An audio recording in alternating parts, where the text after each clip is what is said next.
All right. Hello, my. I'm not going to say anything weird this time. We're here to play another Blindfold Blitz game. Calling this emergency meeting because I'm on a roll. I have to show my success.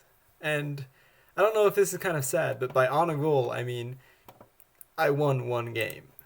I consider that on a roll. So let's go. All right, we have the white pieces. Boom, e4. Let's go. Let's see what this opponent has in store for us. Ooh, how about we go into this endgame? Hey, you know, if if I'm having a hard time keeping track of the pieces, and there's fewer pieces, maybe that makes it easier, right? Oh, I'm already losing track. All right, my bishops are here.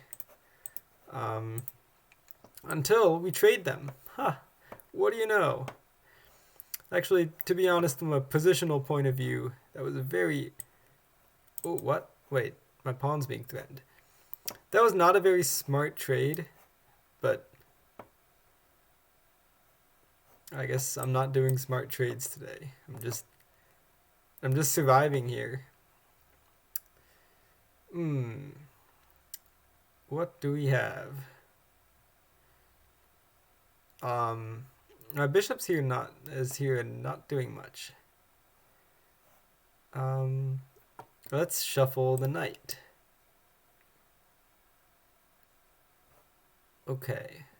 Wait, what's defending that bishop? The knight here? Yeah. All right. Just to pretend that I'm threatening things. Of course, the bishop should take here, but just making it look like it's complicated. Okay, yeah, that's what happened. Ah. Oh, the knight's trying to come in here or here. Which one? I don't know. Could be both. These people are tricky. But so am I. I'm just gonna see what happens on the queen side here. Whoa.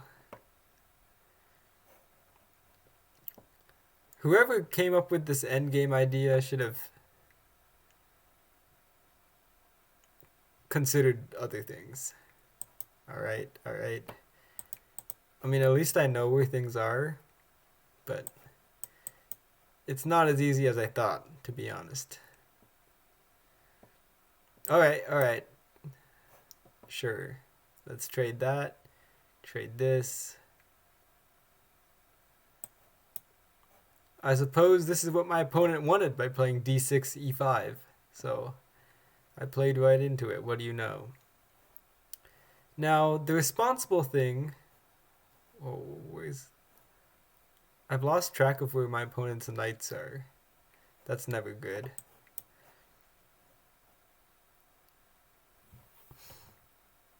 Okay, now one's on e6. That's important to note. Oh, okay. What? E6 and c8? Okay. Where's my pawn? Oh. Let's go here. Yeah, my technique might not be the greatest when I'm not able to see things. That's no excuse. That's the challenge I signed up for. Ooh. All right, I'm expecting knight d4 and then the c pawn's hanging. No. Okay, maybe I can preempt that with c3. Okay, what's going on? Is f5 happening? Is that why g6 was played? Oh my goodness, some kingside expansion. Actually, that knight on e6 is quite annoying, stopping my knight from coming into c5. So maybe I just have to reroute this. Okay. Oh yeah, that's clever. Yeah, this opponent is a good endgame player. I'll give it to the person. Okay, I had to defend that pawn. Oh, now f5. Ah, that is clever. But not clever enough for me. I'm going to take because in the endgames it's actually quite favorable to have the outside passed pawn, right? Like more towards the edge. That's because it's more of a distraction for the opponent's king. So I might even say that this is a favorable endgame for me. Pawn there, pawn there. Okay, I'm going to try to make an outside passed pawn. That's my way to do this. Okay, I'm gonna try to break with the g4, and that will cause the king b4. Okay, I don't think my opponent knows what's up. Well, maybe I don't. Maybe I'm the crazy one. Totally not crazy, am I? Take, boom, outside passer, right? What? Okay, can I just go? Okay, I'm taking you. Okay. And promotion. Okay. Ooh. This is actually really tricky for me blindfolded. It's just I have a queen. That's the thing. And wait, is my okay, the pawn's on c4. I could very easily see myself blundering the queen, which is really my only asset. Okay, it's not going to be stalemate if I take the pawn because of this king takes 8-2. Wait, where did my... Oh, okay. All right, there we go. There we go. A 45 mover. Not bad. Oh. Okay. I think we can call it good for today. Well, don't worry. I'll do the analysis. You'll get to know what actually happened there. In fact, this might be the only part you watch. Either way is fine. Time to show you this positional masterpiece. I have to let you see the pieces. Whoa. Okay, we came here. Pieces. Let's do book because we're feeling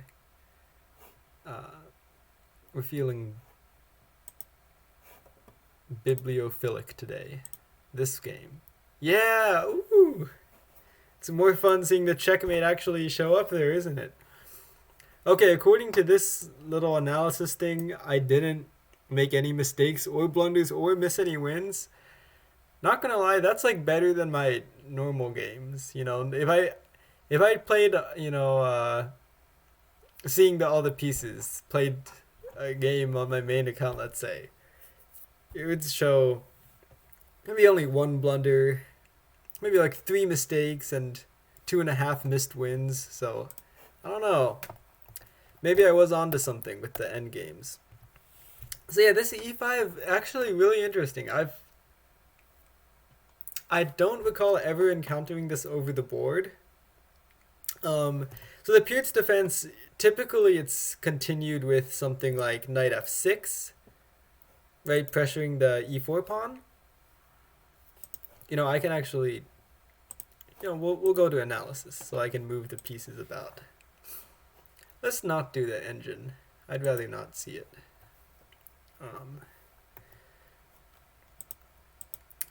Human ideas today. Yeah, so usually it would continue something like here, and then let's say knight c3 guarding this, and then either e5 now or maybe knight bd7. But anyway, if e5 here, black can at least argue a little bit of something,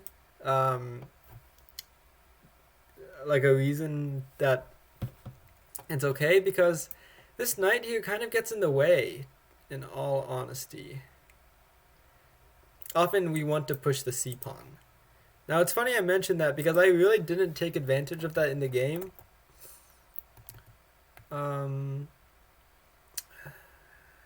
Yeah, and I think trading is actually the only way to keep an advantage. So, this is a really smart way for black to play if insisting on an endgame, because white, to get out of it, would have to just get into a worse version of the Pierce, I think. Anyway, I did that. Now here, I am thinking actually, what did I do? Knight f3. This would be more precise, right? Just forcing the issue a bit. and staying more flexible with the knights. I think it's pretty clear we want the bishop here, and hey, maybe the knight will go to e2. But I guess there's nothing wrong with knight f3. And yeah, it's funny I mentioned that about wanting to move the c pawn because I chose to play knight c3 anyway. Oh, not here. Okay, this was a blur. Oh, I traded that first. Wow, impressive. I think I have no advantage whatsoever here. Okay, I tried this. Yeah, so this is where I started regretting my life decisions because if anything, I would take black's position here. So this is the interesting thing. I don't think any side has an advantage, but in terms of what's more pleasant, who feels like the one who's fighting for the draw, not fighting to make it something more? I think that's black. The bishops is one thing. Now, superficially, right, my bishop is nice and active, but I think black's bishop has more potential in this pawn structure, right? You don't really want your own bishop to be on the same color square as your main center pawn. And in my case, it is in that case. So a little bit less scope long term.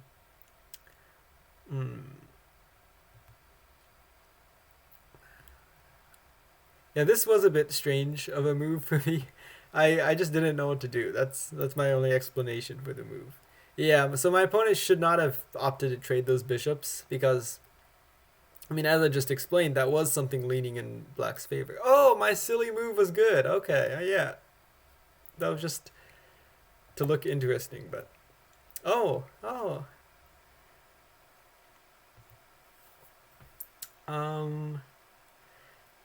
I was favoring, initiative over structural points, right? Because by playing this move, I'm inviting c takes b5, in which case I would respond knight takes b5, and okay, my structure is shattered, but I believe that I had enough with the active knights, and I think that's the case. So yeah, again, I could have expanded on the king side. Instead, I wanted to use my rooks. And then, okay, we did mass trades. And I was satisfied with this endgame. Again, I don't think either side has an advantage. Or if so, it's like really minimal. One thing that's actually said often is knight endgames are very similar to king and pawn endgames. I suppose a big part of that is that knight trades are fairly inevitable, or if one side wishes to trade knights, it's not so hard to set up. The thing about, for example, rook endgames is that if one side benefits from having the rooks on, like a common example would be rook and 4 pawns versus rook and 3 pawns. Of course, in a king and pawn context, that one pawn is decisive, but with rooks on, it's often a draw. And the defender side actually has an easy time keeping the rooks on. But with knights, they slide off the board pretty easily. Oh, wait. That's a good point. I was not seeing any of this. So knight f4 here, and okay, how can I save this pawn? You would think only here. But that's just the beginning of the problem. Because now, by the way, I'm making this up as I go. I don't quite see it yet. Maybe knight h3? How do I save this one next? Yeah, I forgot I can play it out. That was the whole point of coming here. Maybe here. So black has kind of provoked the pawns forward. Oh, and then this. Yeah. So the knight threatens 2 pawns. It looks like, why do you care it's threatening here? Well, that's because if this one moves, then this one falls, right? f4, knight takes e4. Okay, so I really did give my opponent some chances. But to be honest, since I suppose again, knight f4 is an opportunity that should be taken at any point. I kind of knew, I'm a high-rated player in disguise.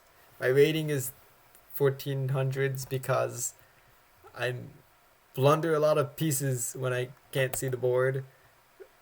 But somehow I figured, in the end game, I'd find a way to trick my opponent. I'm surprised. Okay, I know I said I wouldn't look at the engine, but it's showing me this whether I want it or not. I actually thought I had an advantage here. All because of the pawn structure, right? It's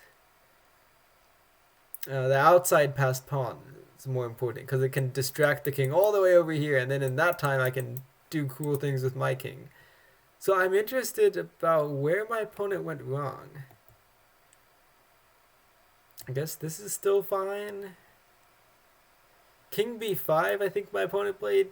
Oh, yeah, that was a little off the rails. See, what's really important is what's happening over here. I think the best play would be, well, at least keeping the king in this vicinity, right? I thought, getting the king around here is best. So this really misses the mark because once I make the passed pawn, it's pretty clear that this is my plan.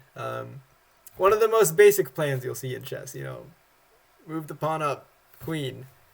You get a lot of material that way. But alas, there's no way to stop that.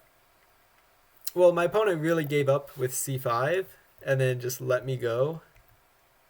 But let's see what would have happened if, I think the more instructive way here. If you were wondering what I was rambling about with the outside passed pawn, here's what I mean. For example, I might as well get my king here first. I can just go with this pawn. And because it's so far from the action, it drags the black king away from where it should really be defending.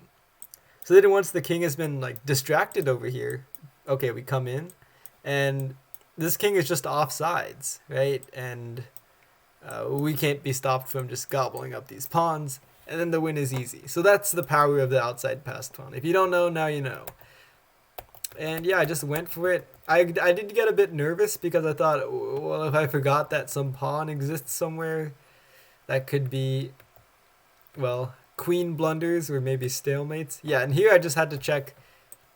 Looks like almost stalemate once I take, but no, not stalemate because this king can move here, and then checkmate. Alright, so I guess I was not kidding when I said I'm on a roll. Who knows, maybe next Blindfold Blitz video my rating will be 1554. And, well, whether that's the case or not, I'll see you in the next one. Hope you enjoyed.